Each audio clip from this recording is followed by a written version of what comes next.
Andrew, how are you doing, sir? Great. We're scheduled for 11, right? Absolutely. Absolutely. To be in this moment of releasing the book, how did you picture it as you were starting to put things together in that first chapter? Because so many times as writers, we like to dream and dream big. Because even Gene Simmons says, if you don't think it's larger than life, nobody else will think it either.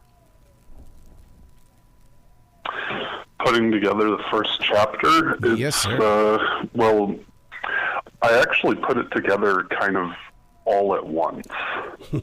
There's a vague idea when the idea for the book is born, like you have a vague idea of the ending and maybe something in the middle comes up and then you adjust the beginning to account for all of that. It's, an organic process with a lot of push and pull. To find the action, because so many authors and things like that, they've got to see the action inside their imagination first. But when you take your readers into a moment like that, it's like a surreal adventure, and it would just be a moment to just kind of savor forever. How do you get into that zone? It's, okay, the way I get into the zone is to get bored out of my mind. That's where a lot of the best material I ever came up with was sitting in a university lecture hall, bored out of my mind. Or, waiting for a bus, waiting for friends. It's just when you give yourself the opportunity to allow your mind to wander and go different places, and also just never stop consuming different sources of inspiration. Listen to podcasts, watch documentaries. You never know where you're going to come up with new ideas. Yeah. I'm so glad that you brought that up, because many times on iHeartRadio, I always call myself the silent wolf. I'm sitting underneath the branches of a tree, and I'm just watching life. I'm taking it all in. Would you say you're a silent wolf as well? Kinda, yeah. I'm a little bit of an introvert by nature. Nice. And, I like other people. I like being around and just kind of seeing people watching and taking it all in. So, yeah, certainly. Yeah. What's interesting about your energy, you call yourself like somewhat of an introvert, but you're not afraid to bring reality onto that stage. That, to me, that's courage and confidence. Oh, yeah. I like speaking my mind. I like being honest and genuine and just calling it how I sees it.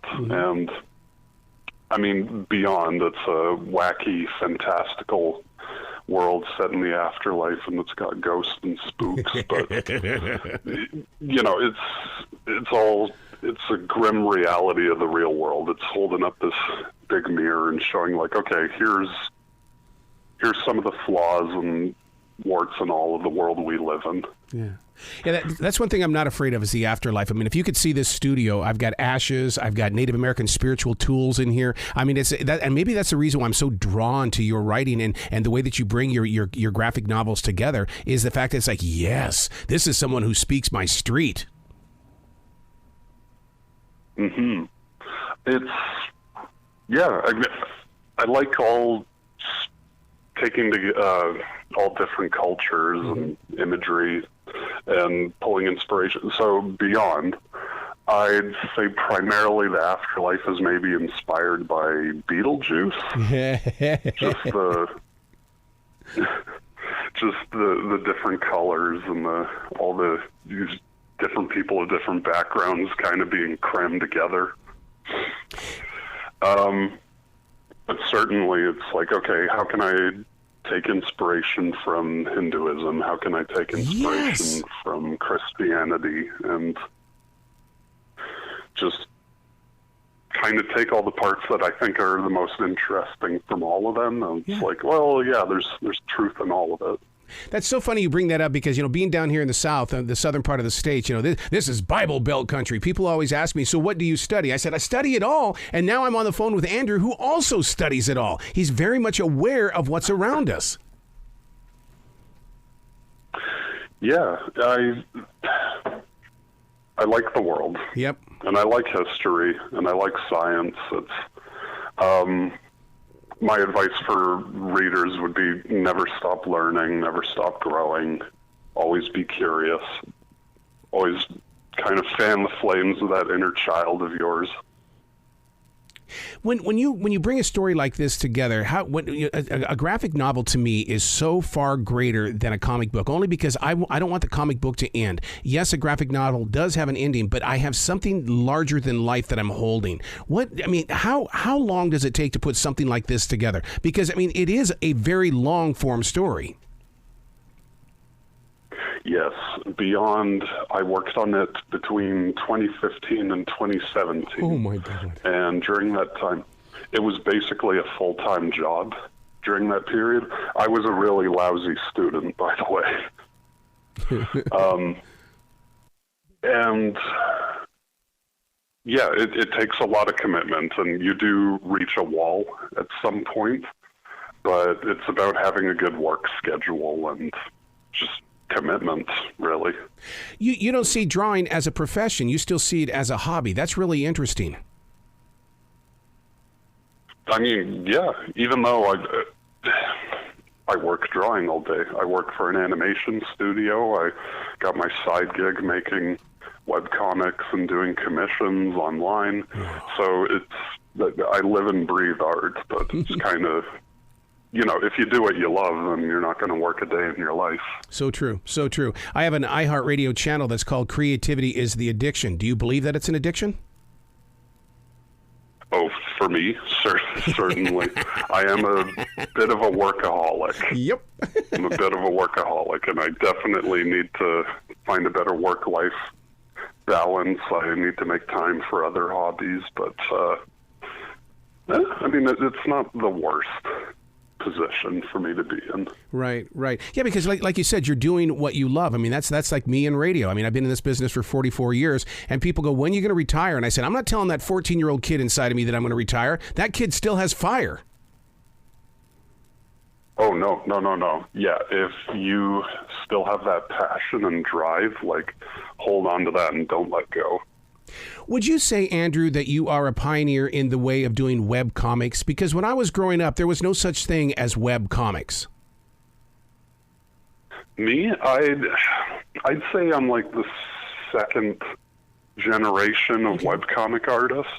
I started making content in the early 2010s. Oh. And certainly there was people in the 2000s and even the 90s that came before me. And I drew inspiration from a lot of them. Viewers out there, if you're familiar with Gun Show Comics and Casey Green or Saturday Morning Breakfast Cereal, those are some of my biggest inspirations. And those guys are very well established and were around at least a decade before me. How do you keep that content going? Because so many times people say, oh, I'm going to do this. And yeah, or I'll give you a good example. Someone that wants to do a podcast, they'll do 7 episodes and then they'll stop. And it's like, no, that's not a podcast. It's got to be the same thing for online comics as well, or even writing graphic novels. You've got to keep pushing the buttons. Mm-hmm. Okay. Step 1, don't have hobbies. Step 2, don't have friends. No. I started making content while I was still in high school, and I went through an experimental phase where I was kind of testing my limits and seeing what I could do every single week. And yeah, I played around with that for half a year, and I got into a comfortable groove, and it's like, all right, I can do 1 comic strip or 1 page every week or so. Okay, this is a good, steady, regular upload speed. Mm-hmm. And, the internet and the algorithm demands consistency and demands at least a weekly. So if you can pull that off, that's great. And then the rest kind of evolves from there, where once I get good enough and once my skills are developed, it's like, okay, I can squeeze something else in there. Time to work on beyond.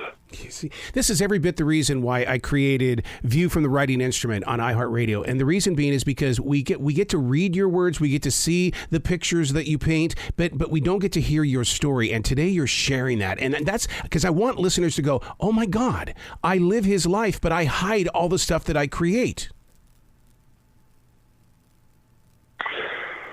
It's a lot of people don't have the opportunity to create, I think. Mm-hmm. I came from a pretty privileged middle class background, so I had the opportunity to kind of create, but obviously, you know, if you're struggling and you need to work a number of jobs, so I kind of got lucky. Yeah. In a few ways, but it's also now that I'm out and on my own, and I gotta pay rent and pay the bills and get groceries.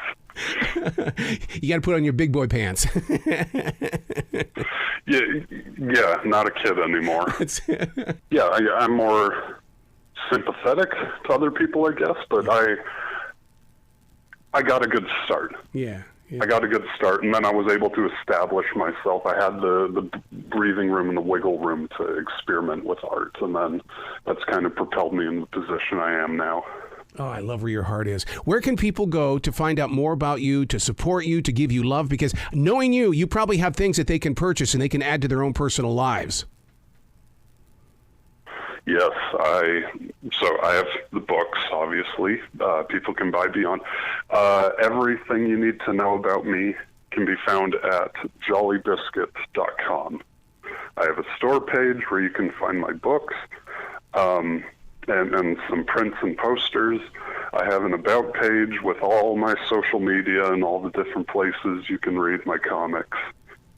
So, jollybiscuit.com. I love it, man. Please come back to this show anytime in the future, Andrew. The door is always going to be open for you.